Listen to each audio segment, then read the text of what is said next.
Merci d'abord au comité d'organisation et tout particulièrement à Marie-Odile Krebs de m'avoir invité ici pour vous parler des nouvelles substances d'abus, qu'on peut appeler aussi une NPS, c'est-à-dire New Psychoactive Substances.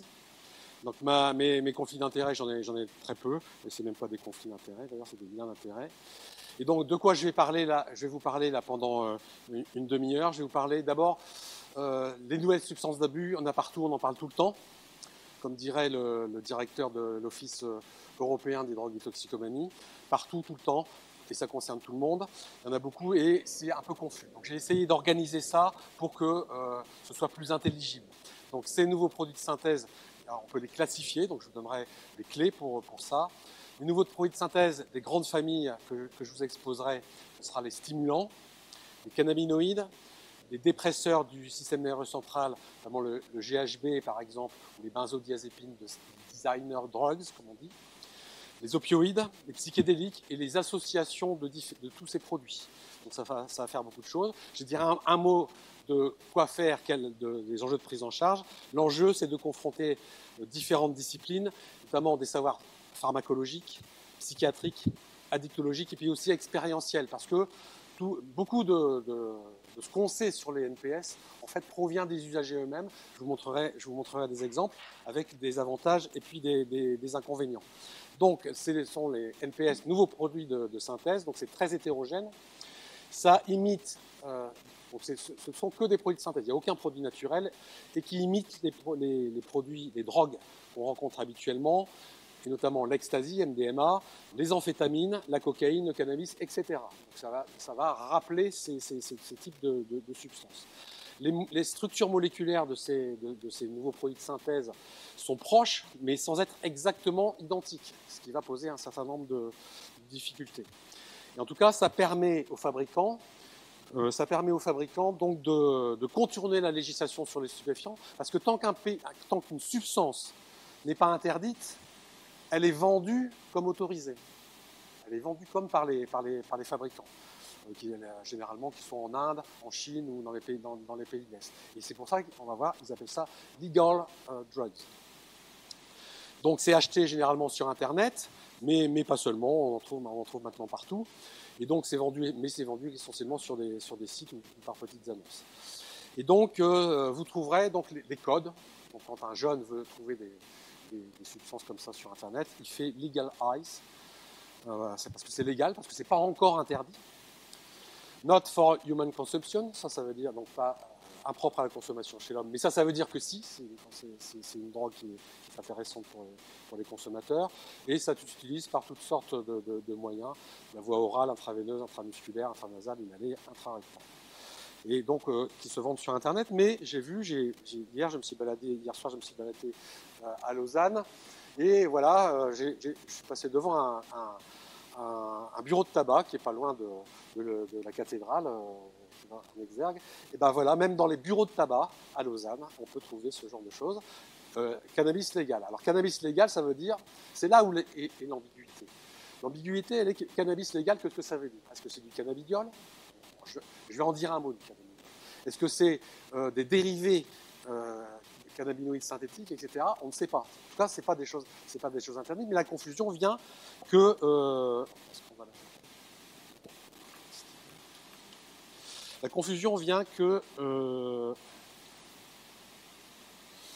eh bien, il y a la feuille à 5 branches là. C'est ça la confusion. Donc, les gens ont l'impression qu'ils vont consommer du cannabis qui n'est pas du cannabis tout en étant du cannabis, etc. Donc, tout est confus. Et il y a beaucoup de gens qui ont intérêt à ce que ce soit confus. Ceux qui ont intérêt à ce que ce soit confus, ce sont des fabricants de cannabidiol, mais pas seulement. Parce que c'est un business qui est extrêmement, extrêmement lucratif. Alors, est-ce que c'est un problème important dans le monde, comme vous pouvez le voir là? Donc, c'est un problème qui est généralisé dans le monde entier. Donc là où c'est en bleu, c'est là où il y a les statistiques les plus fines. Et ça, il faut compter à peu près jusqu'à 3% de la population qui a expérimenté au moins une fois un nouveau produit de synthèse. Voilà, vous voyez que c'est en Amérique du Nord, en Europe de l'Ouest, mais pas seulement, en Australie, etc. Donc c'est réellement un peu partout. Là où c'est gris, c'est là où c'est pas encore surveillé de façon très fine, et où c'est rapporté, simplement. Alors, donc, dans cette revue de la littérature dans le Lancet, quels sont les profils particulièrement visés par le marketing de ces fabricants et ceux qui consomment le plus? Il y a à peu près 4 ou 5 catégories de la population qui sont plus des profils de consommateurs de NPS. C'est d'abord des jeunes adultes, plutôt de sexe masculin, de l'espace techno, entre guillemets, expérimentateurs, généralement initiés au NPS, donc ils connaissent, des amateurs, je vous donnerai quelques exemples après, qu'on appelle les psychonautes. Il y a d'autre part, notre public, c'est ceux qui sont les espaces festifs gays, avec ce qu'on appelle le chemsex. Donc, le chemsex, c'est l'utilisation de ces nouveaux produits de synthèse et aussi d'autres, dans le but d'augmenter les performances sexuelles. Il y a une autre catégorie qui sont les sujets injecteurs de drogue, héroïne, les produits classiques, héroïne, cocaïne et autres, amphétamines, mais qui se tournent aussi en plus sur les NPS. Vous avez aussi les populations très marginalisées, SDF et ou incarcérées. Et puis donc il y a le problème des NPS en général, c'est qu'il y a une variabilité très très importante des dosages.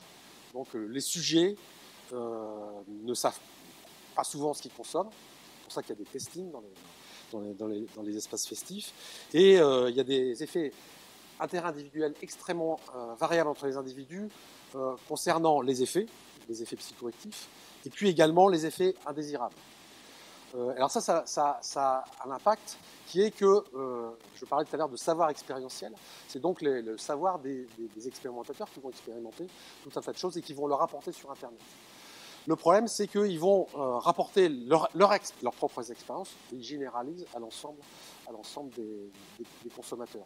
Et du coup, et ça leur donne une certaine légitimité, mais qui, du coup, interfère avec les savoirs scientifiques, mais on ne peut pas faire autrement, puisque de toute façon, ce qu'il faut bien comprendre, c'est que la plupart dans tout ce que je vais vous dire, la plupart du temps, les effets rapportés et les effets indésirables proviennent de case reports, ou des petites séries de cas, ou justement de l'expérience des usagers, mais pas de séries scientifiques, puisque éthiquement, on ne peut pas faire expérimenter ces nouveaux produits de synthèse en expérimentation, en labo, etc., etc. Donc, mais c'est comme ça. Mais ce que je vais vous dire, il y a des limites. Il y a des limites dans ce que je vais vous dire. Et c'est pour ça que tout n'est pas à prendre au premier degré. Alors, l'Observatoire européen des drogues et des toxicomanies, le MCCDA, donc, a fait un rapport cette année, et donc le directeur a dit everywhere, les nouveaux produits de synthèse, c'est everywhere, everything, everyone, c'est-à-dire ça concerne tout le monde, c'est partout, et il y en a beaucoup. Donc voilà. Et donc il y a un système, il y a plusieurs systèmes d'alerte, donc early warning systems, donc des systèmes rapides d'échange d'informations justement entre les différents pays pour pouvoir améliorer la connaissance entre ces produits. Je donnerai quelques exemples à la fin. Donc, alors, dans ce rapport, il est indiqué qu'en 2022, l'année dernière, donc, 41 nouvelles drogues ont été signalées pour la première fois via le système d'alerte précoce de l'Union européenne. Et le nombre total de NPS surveillés actuellement par le MCDDA, actuellement c'est 930. Donc vous voyez, on ne peut pas les savoir. Personne ne peut connaître les effets des 930, des 930 substances. Et donc il y en a qui apparaissent tout le temps. Toutes les semaines, il y en a qui apparaissent. Et les consommateurs ne savent pas nécessairement ce qu'ils consomment, parce que ça peut être vendu comme MDA, mais ça peut être tout à fait autre chose. Alors pour ça, j'ai emprunté un certain nombre de classifications pour mieux comprendre donc ces NPS. Alors, il y a un premier type de classification, c'est une classification chimique, toxicologique chimique. Donc en France, l'année dernière est paru un fascicule de plus de 50 pages, donc des nouveaux produits de synthèse ou nouvelles substances psychoactives, ou les nouveaux usages d'anciennes substances, donc par la MILDECA, la mission interministérielle de lutte contre les drogues et toxicomanies. Et donc, à 55 pages de catalogue. C'est un catalogue, donc il y en a d'autres. Hein. Mais par exemple, donc, vous avez par substance, voilà, la 4-méthylamphétamine. Et donc, il y a des pages et des pages et des pages donc, c'est pas possible d'exposer dans un temps court donc, toutes les nuances de ces substances qui, en plus, comme je viens de le dire, font des effets très subjectifs, en fait, suivant les individus. Alors, les plus anciens d'entre nous, on a été élevés, on va dire, on a grandi dans la classification de Delay et Deniker sur les psychotropes. Donc les médicaments notamment, donc avec les sédatifs, les stimulants, et puis les psychodysthétiques, c'est-à-dire les perturbateurs du fonctionnement psychique, où il y avait essentiellement donc les drogues, notamment qu'on connaissait déjà à l'époque, donc les hallucinogènes, donc la kétamine, les champignons, le cannabis, etc. C'était pour les médicaments, mais finalement, cette classification, elle a inspiré des classifications plus modernes, telles que celle-ci, plus modernes, qui restent encore tout à fait intéressantes. Et une classification qui me semble pertinente pour ce que je vais dire aujourd'hui, c'est la Drug Science. Alors vous pouvez trouver ça sur www.drugscience.org/UK. Donc en fait c'est David Nutt, donc de l'Imperial College à Londres, et donc il a fait cette classification. Donc j'ai repris dans ce tableau, je l'ai adapté, hein, j'ai rajouté des choses. Et donc ce qui me paraissait intéressant, donc voilà, il y a en haut la première ligne ici. Donc ce sont les drogues connues, bien connues. Et en bas, en rouge, donc j'ai indiqué toutes les drogues dérivées qui font des effets un peu similaires aux drogues bien connues, ce qui nous permet de nous repérer dans nos repères, mais qui finalement, on le verra, sont quand même, d'un point de vue pharmacologique et d'un point de vue clinique, sont quand même des effets indésirables, quand même relativement voisines.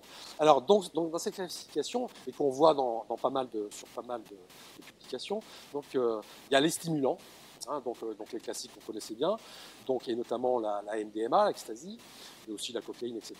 Et puis les nouvelles, donc, que j'ai indiquées en rouge, donc les catinones. Donc, les plus connues, c'est la méphédrone et la méthylone, donc je vais détailler après, qui sont des dérivés des phényléthylamines, proches de la MDMA. Ensuite, il y a les cannabinoïdes, dont je parlerai après, donc qui sont proches, mais pas exactement pareils, qui sont dérivés du delta-9-THC. Les dépresseurs du SNC, donc traditionnellement c'est l'alcool, les benzodiazépines et d'autres, comme la kétamine, et les nouvelles produits de synthèse, c'est la GBL et GHB, et puis toutes les nouvelles benzodiazépines. Les opioïdes, traditionnellement, c'est l'héroïne, et en termes de traitement, la méthadone et la buprenorphine. Et nous, ce que je vais en parler, c'est surtout il y a les nouveaux médicaments détournés de leur usage, mais aussi le fentanyl, dont je vais parler. Puis les psychédéliques, donc les traditionnels, le LSD, la psilocybine, et puis tous les nouveaux. Alors, donc, au niveau européen, vous avez le même type de catalogue. Donc, il n'est pas francophone. Donc 25 années de savoir. Donc, tout est détaillé dans ce rapport qui fait une centaine de pages, que vous trouvez sur le site de l'European Monitoring Center for Drugs and Drug Addiction. Alors, il y a aussi une autre classification qui me permet aussi de mieux comprendre ce dont je vais vous parler, c'est l'ANBN. Je ne sais pas si certains d'entre vous connaissent, c'est pour les médicaments. C'est que vous pouvez trouver, c'est une application sur smartphone qui est extrêmement utile quand on est psychiatre comme moi et addictologue, pour les médicaments, parce que l'ANBN, la troisième version, qui est faite sous l'égide de l'ECNP, le CNP, les grandes sociétés savantes internationales de psychopharmacologie, eh bien, donc, il y a 7 classes pharmacologiques, 10 cibles pharmacologiques avec des modes d'action. Et ça me paraît pertinent d'appliquer ça aux drogues, et notamment les nouvelles drogues de synthèse. Et ce qui va être pertinent pour nous, ça va être les stimulants, pour nous. Les cibles pharmacologiques, ça va être surtout la dopamine, le GABA, les opioïdes, la sérotonine. Les modes d'action, ça va être surtout des agonistes des récepteurs, des agonistes partiels et des inhibiteurs de recapture de différentes substances. Ça donne un moyen, une clé de compréhension. Et donc, pour préciser tout ça, donc dans ce que je vous ai parlé, les stimulants sont globalement, de toute façon, tous les stimulants vont être plus ou moins donc des inhibiteurs de recapture de quoi? De la dopamine, de la noradrénaline, norépinéphrine, ou de la sérotonine. Alors, plus ou moins. Donc, plus ou moins la sérotonine, plus ou moins la noradrénaline, plus ou moins la dopamine, ce qui va moduler les effets recherchés par les sujets, et à la fois les effets indésirables. Voilà. Mais on peut pas. Chaque substance va avoir son profil particulier d'action. Les cannabinoïdes, ce seront essentiellement des agonistes des récepteurs cannabinoïdes CB1, un peu partout dans le cerveau. Les dépresseurs, c'est des substances qui vont moduler les récepteurs GABA, voire un petit peu les récepteurs opioïdes. Et puis les opioïdes, ce sont des agonistes des récepteurs opioïdes, et notamment les opioïdes mu. Une autre façon de penser, c'est la façon de classifier des anesthésistes réanimateurs. Parce que les effets aigus les plus graves, c'est eux qui vont les voir. Aux urgences, ils vont aller en réa. Et eux, ils raisonnent en termes de toxidrome. Pour moi, c'est pertinent parce qu'on va retrouver, nous, en clinique, des toxidromes atténués. Et ça me paraît intéressant. Qu'est-ce qu'un toxidrome? Ça, c'est très familier pour les anesthésistes réa, mais pas forcément pour les psychiatres et les pathologues. C'est une constellation de signes cliniques, biologiques et ou ECG, qui oriente le clinicien vers une classe particulière de toxiques.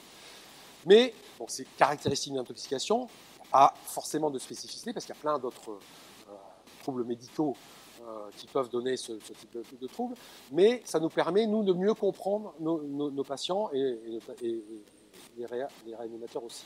Donc, ce qu'on va être confronté, nous, en pratique, ça va être essentiellement les toxidromes sympathotomimétiques ou adrénergiques, voilà, parce que, et notamment tous les stimulants, parce qu'ils inhibent la recapture de la noradrénaline. Donc ça va donner des tableaux qui sont composés de signes neurologiques et psychiatriques, avec agitation, concernée, agitation parfois très importante, des hallucinations, des idées délirantes, des troubles confusionnels, des convulsions, des signes neurovégétatifs, donc tachycardie, HTA, nudriase, et puis des signes généraux avec une hyperthermie, des signes musculaires, des tremblements qui peuvent correspondre à un syndrome sérotoninergique, c'est-à-dire donc, du fait de l'inhibition de la recapture de la sérotonine. Donc ça, je le dis une fois, je ne le répéterai pas parce qu'en fait, on va le retrouver dans plein d'intoxications, de plein de substances. Donc je le dis là, mais je ne le répéterai pas forcément, même si je le signale sur les diapos. L'autre grand toxidrome qu'on voit, nous, en clinique, c'est le toxidrome opioïde. Donc en surdosage d'opioïdes, c'est un coma calme, hypotonique hyporéflexif, voire quand c'est atténué une simple sédation avec une bradypnée qui est donc définie par une fréquence respiratoire à moins de 12 par minute. Et l'évaluation du toxidrome, par exemple, en Royaume-Uni, donc il y a un réseau comme ça, c'est très intéressant, c'est assez original, qui a un réseau entre urgentistes et psychiatres, justement pour mieux comprendre, ces toxidromes. Et puis enfin, il y a le savoir expérientiel. Alors, le savoir expérientiel, moi j'ai essayé de voir, je me suis déguisé en jeune, puis j'ai été voir dans des endroits, mais c'est un peu fastidieux. Hein. C'est ultra fastidieux, c'est compliqué, puis c'est pas très performant. Alors j'étais sur les sites. Alors sur les sites, le plus connu en France, le plus consulté, c'est celui-là, c'est Psychoactif. Alors c'est un site qui se veut réduction des risques. Alors réduction des risques, donc c'est de l'information pour les sujets, c'est pas des patients, c'est des sujets, des consommateurs en fait, dans un but de réduction des risques, qui permet d'être plus ou moins officiel, mais quand même, ça aide quand même à la consommation. Par exemple, j'ai fait des captures d'écran, vous voyez, gérer la descente de ND, enfin des différentes nouvelles substances, conseil pour la première fois, et puis par exemple, là, c'est plus limite, tutoriel, comment transformer le GBL en GHB. Bon, pour faire du GHB, il faut du GBL et puis il faut faire toute une tas d'opérations. Et ben, c'est très facile, hein. Si vous faites ça, votre jeune, votre ado, c'est très vite fait. Voilà. Et puis il y a un forum où on partage son expérience sur les nouvelles substances. Par exemple, là, il raconte sa bonne expérience avec la 3-CMC. Alors, ça existe aussi au niveau international. Hein. Ce site, il est pas mal parce que, en fait, vous cliquez et vous avez pas mal d'informations qui est destiné primitivement aux consommateurs, hein, mais qu'on peut, nous, qui est intéressant pour mieux comprendre comment ça se passe. C'est heroid.org. Alors, quels sont ces nouveaux produits de synthèse que je vais maintenant décliner? Donc, sous forme, essentiellement, j'ai fait des tableaux pour que ce soit plus compréhensible. Donc, j'ai commencé par des stimulants. Donc, les stimulants, d'un point de vue pharmacologique, comme j'ai dit, ce sont donc la cible pharmacologique, c'est la dopamine, la norépinéphrine et la sérotonine. Et le mode d'action, c'est inhibiteur de la recapture de ces substances. Les effets recherchés, c'est l'euphorie, sensation d'énergie, la désinhibition, comme la plupart des drogues d'ailleurs, et des effets empathogènes et entactogènes. Qu'est-ce qu'un effet empathogène et entactogène? Donc en fait, c'est augmenter l'impression, la sensation d'augmenter l'empathie envers les autres. Alors en fait, c'est à peu près la même chose, sauf qu'il y a une petite nuance. Parce que en pathogène, avoir plus d'empathie, c'est avoir de l'empathie pour ce qui est négatif, généralement, mais aussi pour ce qui est positif. En tactogène, c'est essentiellement pour ce qui est positif. C'est-à-dire faire la fête avec les copains, et donc mieux aller chez les autres. Alors, j'ai pas retrouvé cette étude, j'avais lu une étude très intéressante il y a quelques années sur ce que c'est que ça. Et ça avait été évalué en psychologie expérimentale. Et donc, j'ai un peu forcé le trait, mais pour bien faire comprendre.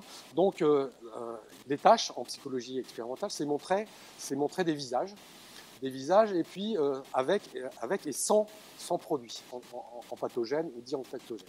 Donc, les sujets, quand on montre ce type d'image, eh bien, les sujets normaux répondent c'est plutôt effrayant. Et qu'est-ce que va faire le produit devant les mêmes images, le sujet va voir ça à peu près. Donc ça, c'est pour démystifier un peu l'aspect dit en pathogène, en tactogène, qui a un discours un peu de consommateur en fait, qui est là aussi. C'est des croyances de base, hein, on appelle ça comme ça, des croyances de base permissives. Donc, puisque ça facilite la sympathie, c'est bon pour tout le monde, hein, évidemment. Alors, les effets indésirables des stimulants, globalement pour tous les stimulants. Alors, je ne vais pas rentrer dans le détail, c'est pas possible. Donc, globalement, je vais surtout insister sur les fautes de temps, sur les aspects psychiatriques. C'est donc de l'anxiété, une humeur dépressive, des idées de persécution, des symptômes psychotiques, je veux dire des symptômes, pas forcément des troubles, des symptômes maniaques, de l'agitation, de l'agressivité, de l'insomnie. Donc, c'est des symptômes tous azimuts.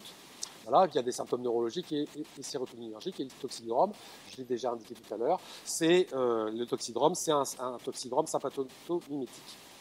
Alors, les plus connus, c'est les catinones. Donc, je vais dire un petit mot des catinones parce que c'est celles dont on entend le plus parler et qui servent aussi beaucoup au chemsex. Les catinones de synthèse, donc c'est dérivé du khat. Le khat, c'est un stimulant naturel, une plante qui est cultivée en Éthiopie et au Yémen, qui est mâchée traditionnellement et qui est stimulante. Et donc dérivé, donc il y a des dérivés donc, de la famille des phénylethylamide. Il y a plus de 138 proposés qui ont été synthétisés déjà. C'était interdit en France depuis 2012, déjà depuis une bonne dizaine d'années. Les plus connus, c'est la méphédrone, 4-MMC, ou la 3-MMC, c'est-à-dire la 3-méthylméthylcatinone. Alors, la 3-MMC, c'est ce qui a servi. Alors, en France, il y a eu récemment un humoriste très célèbre qui a eu un accident, enfin, ça fait la une des journaux pendant moins 15 jours, et il avait pris de la 3-MMC pour son chemsex. Donc, ça fait la une des journaux. C'est une catinone, et donc c'est un stimulant. Il y en a d'autres, hein, la 4-MMC, la MDPV, la méthylone, et il y a des mélanges. C'est des mélanges. Alors les mélanges, c'est pas terrible parce que ça augmente la toxicité de toutes les substances. Par voie nasale, les effets sont quelques minutes, mais par voie orale, l'effet commence à partir de 45 minutes. Il y a une come down période. Ça, c'est intéressant, nous, en tant que thérapeute, c'est-à-dire comment on reprend ça. Les sujets se souviennent essentiellement des effets intéressants pour eux, des effets recherchés, c'est-à-dire la stimulation, mais généralement, ils oublient qu'après, quand on a pris beaucoup des substances comme ça, après, il y a le crash, c'est-à-dire le come down période, c'est-à-dire la gueule de bois, où pendant plusieurs heures, plusieurs jours, on est mal, on a des idées noires, on est asthénique, on est vraiment pas bien, et ce qui pousse à recommencer. C'est un des mécanismes de l'addiction. Voilà, j'ai cité tout à l'heure le site Héroïde. Ben voilà, vous avez toutes les substances déclinées, comme ça, donc déclinées et à destination. C'est pas très scientifique, mais ça peut. Les savoirs expérientiels peuvent être extrêmement développés. Enfin, c'est ça qui est intéressant. Alors, les catinones, c'est à peu près le même tableau que pour les stimulants. J'ai mis les petites nuances en vert. Les petites nuances, c'est que par rapport à d'autres, par exemple par rapport à l'ecstasy, qui est plutôt noradrénergique et sérotoninergique, eh bien les catinones sont plutôt dopaminergiques et plutôt sérotoninergiques que noradrénergiques. Donc il y a des petites nuances et sur lesquelles les usagers vont dire bah oui, mais c'est comme ci, c'est comme ça, sauf qu'encore une fois, c'est très subjectif. Et puis la deuxième différence, c'est qu'il y a de grosses interactions chez les sujets qui sont traités par antidépresseurs, notamment les IRS, évidemment, donc ça peut poser des problèmes. Et donc, il y a des cas de mort, de décès qui ont été décrits et beaucoup de syndrome sérotoninergique grave. Voilà, puis il y en a d'autres, des stimulants, des benzofuranes. Voilà. Je m'arrête là pour les stimulants parce qu'il y en a vraiment énormément. Alors, en ce qui concerne les cannabinoïdes, donc c'est 1,5% des adultes en France a expérimenté au moins une fois des cannabinoïdes de synthèse qui sont facilement trouvés sur Internet, sans même aller sur le dark web, sous le terme de Herbal Incense, Spice, Katu, c'est des noms, c'est les premiers. Voilà, et puis d'autres, et dont l'affinité est 5 à 50, même 200 fois supérieure pour les récepteurs cannabinoïdes CB1. Ce qu'il faut savoir, c'est que ça n'est pas détectable par les tests de routine de dépistage, puisque c'est pas du delta-9-THC, c'est des dérivés du delta-9-THC. Et donc, les tests de dépistage ne dépistent que le THC. Et donc, ça n'est pas détecté. Mais la plupart des sujets, des consommateurs, si on leur fait des analyses d'urine, on a quand même du THC+. Pourquoi ? Parce qu'en fait, ils consomment aussi du cannabis traditionnel. Et en fait, les cannabinoïdes de synthèse sont consommés beaucoup par des consommateurs de cannabis traditionnel qui, pour changer, prennent aussi des NPS. Ou alors pour des gens qui ont un examen d'embauche, par exemple, et qui savent qu'ils vont avoir des analyses d'urine. À ce moment-là, ils remplacent les NPS ils remplacent le cannabis traditionnel par des NPS. C'est la deuxième drogue consommée chez les étudiants aux États-Unis actuellement. Et ça se consomme, ça se fume, en cigarette électronique, ça s'ingère, etc.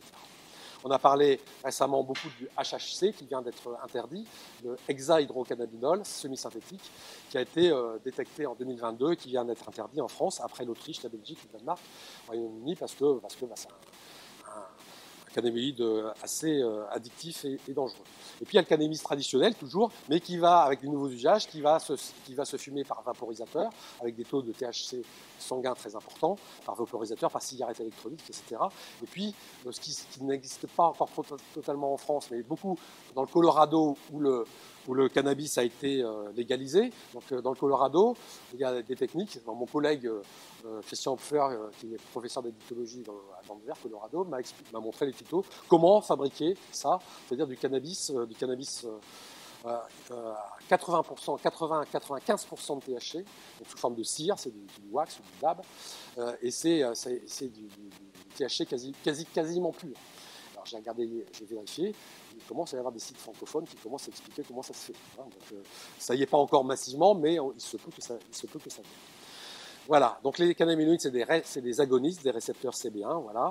Alors un petit mot quand même du CBD, parce qu'on reçoit des publicités partout, je ne peux pas ne pas en parler, c'est pas un NPS. Et je ne peux pas ne pas en parler parce qu'on reçoit tout le temps des publicités sur Internet, ce genre-là. Moi, j'en reçois tout le temps. C'est sur des sites grand public, des journaux grand public. Hein. Voilà, c'est toujours la même histoire. C'est CBD légal, ça réduit le stress, etc. etc. Ça n'a jamais été prouvé. Bon.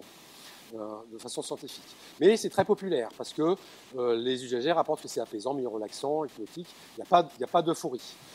Mais c'est pas parce que ça commence par CA2NA que c'est du cannabis. Mais les fabricants, c'est un business, cannabis business, ça rapporte énormément d'argent. Ça, ils ont intérêt à entretenir la confusion. Donc ils vendent toujours ça avec la branche à 5 feuilles. Ça, c'est une photo que j'ai prise en centre-ville, ici à Lausanne, hier soir aussi, dans une boutique de cannabidiol. Et vous voyez, bien-être, voilà, bien-être, sommeil, santé. Et tout ça, c'est des arguments marketing. Ça n'a aucun substrat scientifique. Donc, le cannabidiol, c'est un agoniste, mais dont l'affinité pour les récepteurs CB1 est 100 fois moins que le delta-9-THC.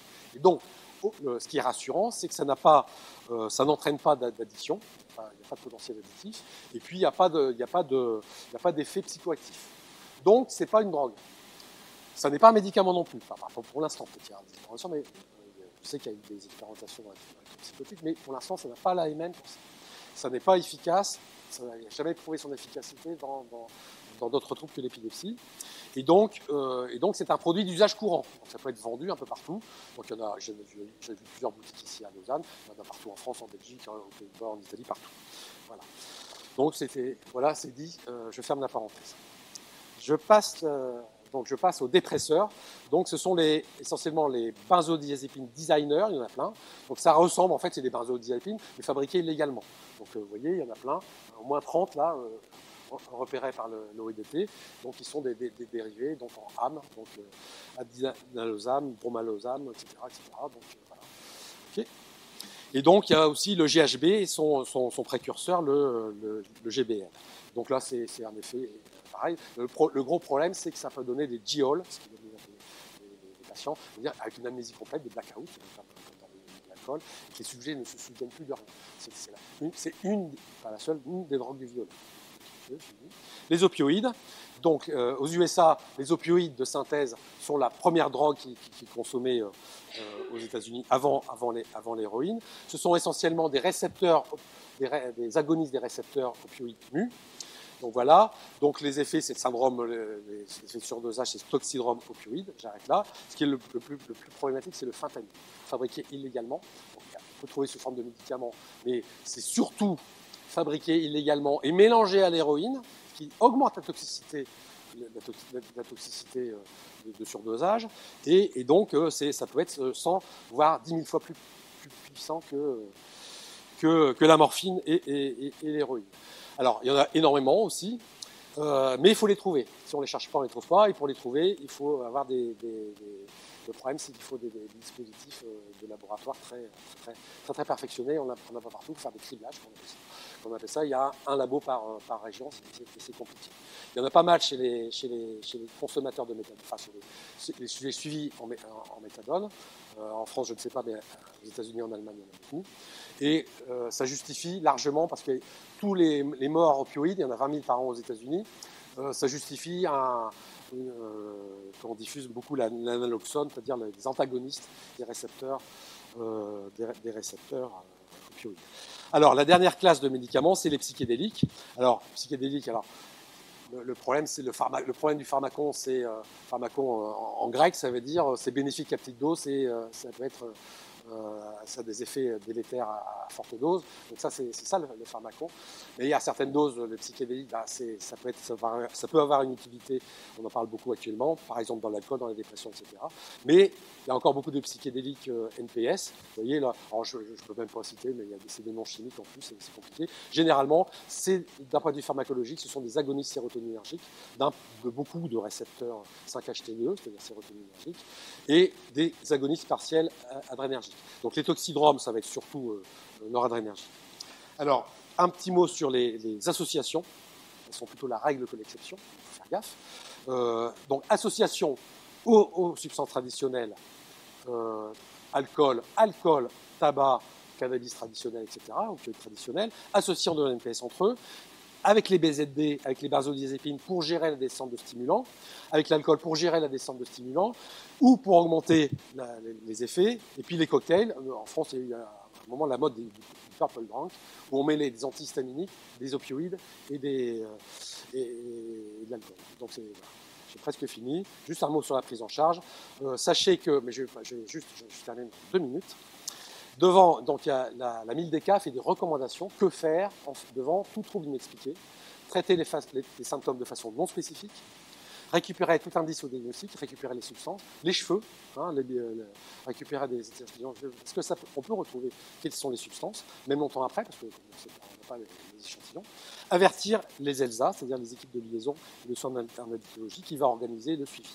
Le dépistage, le plus possible de dosage biologique, mais tout n'est pas détecté. Voilà, mais au moins on détecte ce qu'il y a associé avec. Et puis après, on va chercher sur le web tout ce qui peut exister. Donc j'ai déjà signé, il y en a d'autres. NPS Finder, c'est un réseau de psychopharmacologues du nord de Londres, où il faut un réseau. Il y a le réseau en France du CEIP, Réseau français d'addictovigilance. Donc chaque fois qu'on voit un patient qui a un problème comme ça avec des nouvelles productions, c'est recommandé d'aller informer. Donc sur leur site, le réseau d'addictovigilance. J'ai cité des sites de patients. Il y a NoDrugs, c'est une appli. NoDrugs, c'est une appli. Et c'est pour les patients, pour la réduction des risques. Et vous avez, comme ça, toutes sortes tous les nouveaux produits de synthèse que ça fait, etc. Et c'est bien fait. C'est des Allemands qui ont fait ça. Mais il y a une version française et francophone. Et donc, c'est tout à fait intéressant. Et donc, vous avez comment repérer les signes, qui appeler, en tout cas, mettre en position latérale de sécurité, etc. Je crois que oui, avant, juste une diapo. Donc là, qu'est-ce qu'on fait? Globalement, c'est les traitements classiques. Si les sujets ne veulent pas arrêter, c'est globalement un entretien motivationnel, on va dire. Et puis, il y a beaucoup de choses à faire, même si les gens ne veulent pas arrêter. Hein, puis, on va traiter leur comorbidité psychiatrique et psychologique, beaucoup généralement, la psychoéducation, etc. Le RPIB, repérage, information brève. Et je termine en disant que, puisque on traite ici de dépistage précoce de psychotiques, eh bien, nos patients Donc vous connaissez bien cette figure hein, de Milan. Et donc, et nos patients, nous, en habitude, on les voit ici. Et on peut les voir ici, mais nous, on les voit surtout ici. Donc pour nous, nous, addictologues, c'est un enjeu majeur de dépister le plus tôt possible. Ça, c'est un message de façon générale. C'est comme le staging de McGorry. Hein. Pour nous, en addictologie, ça. Et plus on traite le plus tôt possible, plus on dépiste le plus tôt possible, meilleure est la prise en charge et meilleure est la prise en charge. Voilà. C'est ce que je voulais vous dire. J'ai terminé un petit peu.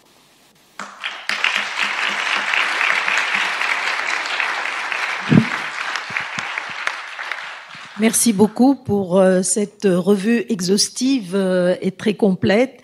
Et la parole est à la salle pour des questions, des commentaires. Si.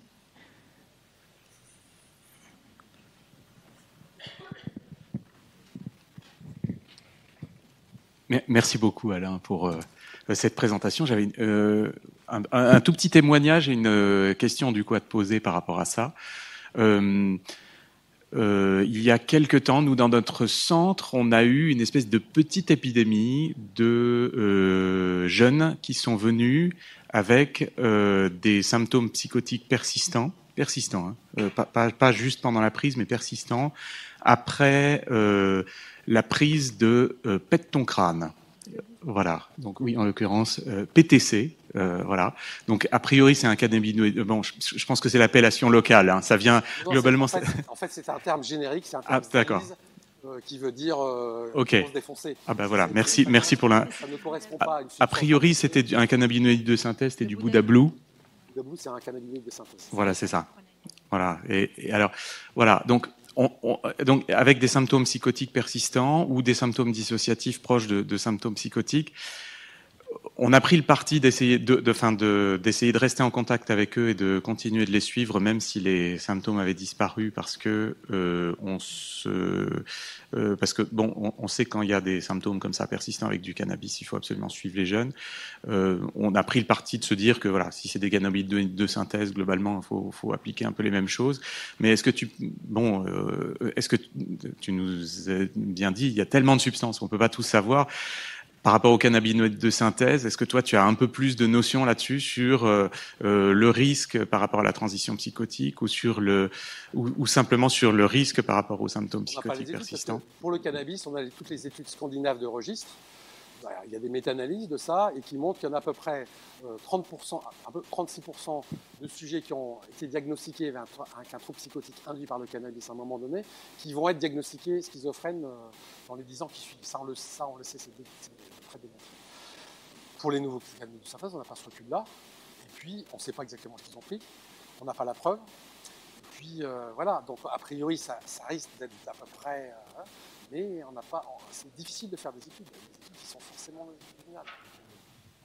Donc, et puis les patients, oui, effectivement, c'est les vrais patients, ils sont perdus de vue, dès que ça va mieux, ils s'en vont, etc. Oui, en haut, il y a une question.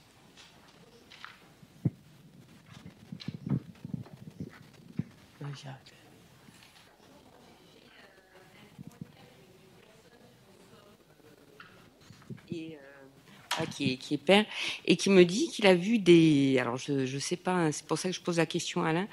Dans la transition, il y aurait un effet qui serait plus protecteur du cannabidiol par rapport... Il y a un risque avec le THC, comme tu dis, et si des jeunes fument du THC et qui commencent à aller pas bien, de se dire on contrecarre avec le cannabidiol, ce qui pourrait permettre, je dis bien, le moindre risque de transition. Donc je ne sais pas s'il y a des études comme ça. Il y a des études, il y a même des méta-analyses qui ont été faites là-dessus, c'est-à-dire est-ce que le cannabidiol atténue les effets psychotomimétiques du THC. Il y a eu des études qui ont montré ça, mais seulement une étude sur 4. Pour une étude positive, il y en a 3 qui sont négatives. C'est le problème. Donc peut-être, ça n'a pas été répliqué à cause de questions de dose. Parce que le cannabidiol qui est vendu au Monoprix de Cartier du côté de Sainte-Anne, ça contient 50 mg de cannabidiol. Ça ne va pas faire grand-chose. Les effets exposé dans les études, le McGuire par exemple, c'est 1000 mg. Donc il y a plein de choses comme ça qui interfèrent. Donc je ne peux pas répondre précisément à la question. Des études l'ont montré, mais toutes ne l'ont pas répliqué et ça mériterait des études complémentaires. Oui, Marie-France, et puis on a une question. En fait, on n'a plus le temps que pour une question. Tu avais levé la main avant. Il a le micro. C'est trop tard. Il nous faut 1 heure de plus, Alain. Non, je me demandais, parce que le cannabidiol, ça a un effet calmant. Il n'y a pas de doute que ça relaxe. Hein. Et que c'est un composant de cannabis. Et donc, maintenant qu'il y a les preuves que ce qui cause la psychose, c'est le THC, qu'est-ce que vous pensez de quelque part dire aux patients, si vous voulez arrêter, parce que certains patients prennent du cannabis pour l'effet calmant du CBD, mais après ils n'aiment pas l'effet de la paranoïa du THC. Et donc, qu'est-ce que vous pensez de quelque part dire aux patients, plutôt que de continuer à fumer à la recherche de cet effet calmant, prenez du CBD, donc les encourager, pas avec un but de prévenir la psychose. Je suis d'accord que l'évidence elle est délicate par rapport à la réduction, mais juste les encourager à prendre du CBD, d'acheter CBD, et comme ça ils s'arrêtent de fumer. Qu'est-ce que vous pensez de ces conseils? Je pense qu'il y a une discordance entre le savoir expérientiel. Les patients disent oui, ça m'aide. Et puis, peut-être que ça les aide. Hein. Et puis, il y a le savoir scientifique qui ne retrouve pas ça. Mais alors, il faudrait faire peut-être plus d'études. Hein, mais pour l'instant, la dernière revue de littérature dans le Lancet Psychiatry, c'est qu'il n'y a aucune étude randomisée en double aveugle contre placebo, qui est le gold standard de l'efficacité d'une substance, qui montrait l'efficacité du CBD dans la dépression, ni dans la plupart des troubles anxieux. Il n'y a que quelques études dans les troubles de stress post-traumatique, chez des sujets avec des scléroses en plaques. Donc le niveau de preuve est extrêmement faible. Ce qui ne veut pas dire que ce n'est pas vrai. C'est possible, c'est tout à fait possible. Mais il n'y a aucune étude qui vont le montrer. Alors ils vont toujours chercher des études dans les années 70 sur 10 patients, etc. Alors il y a une étude dans JAMA Psychiatry qui a montré, ici, un RCT, donc un essai randomisé en double aveugle, qui a montré que le CBD pouvait aider aux gens qui étaient dépendants au cannabis, et que ça pouvait réduire le cannabis. Donc, pour conclure, moi je ne vais pas contre le savoir expérientiel des gens. Si vous cannabis, tant mieux, mais d'abord, il y a la TCC, il y a plein d'autres traitements qui sont beaucoup plus intéressants. Moi, je ne vais pas les décourager de prendre du CBD, mais il y a peut-être d'autres techniques, il y a quand même beaucoup d'autres techniques qui ont fait la preuve de leur efficacité. Pour ça, c'est comme ça que je... Peut-être on a une piste, Alain, parce qu'on a tellement de substances avec ces NPS, plus de 930, tout le temps des nouvelles, et une veille d'usager. Peut-être toujours en avance. Et est-ce que c'est un contournement de l'interdiction de production, de l'interdiction des substances, ou est-ce que c'est une recherche de nouveaux effets ou d'effets plus puissants? Et comment faire une réduction des risques avec une veille des usagers? Comment associer les deux? Il y a ça, mais il y a surtout le marketing, puisqu'on peut le vendre légal. Puisque ce n'est pas interdit, c'est donc légal. Et donc, comme c'est légal, allons-y. Voilà. Donc, la prévention, c'est la prévention habituelle, hein, plutôt possible, hein, là aussi, le plus tôt possible, avec des interventions multifactorielles. Je voulais simplement, si vous le permettez, partager avec les collègues, c'est pas une question, l'association des personnes qui font la promotion de la santé des personnes qui utilisent des drogues a produit un petit dépliant qui s'appelle le Blender. Et c'est un document qui s'adresse aux jeunes, qui vise la réduction des risques, qui donne des conditions, c'est très dans un environnement pour les jeunes, qui décrit comment, de façon sécuritaire, quel mélange on doit faire, ne pas faire. Vous pouvez le télécharger, le dépliant est disponible en ligne, ça s'appelle le Blender. Si vous le trouvez, il faut mettre le Blender, puis vous mettez drogue à côté, vous allez tomber dessus, sinon ça va être des publicités de mélangeurs.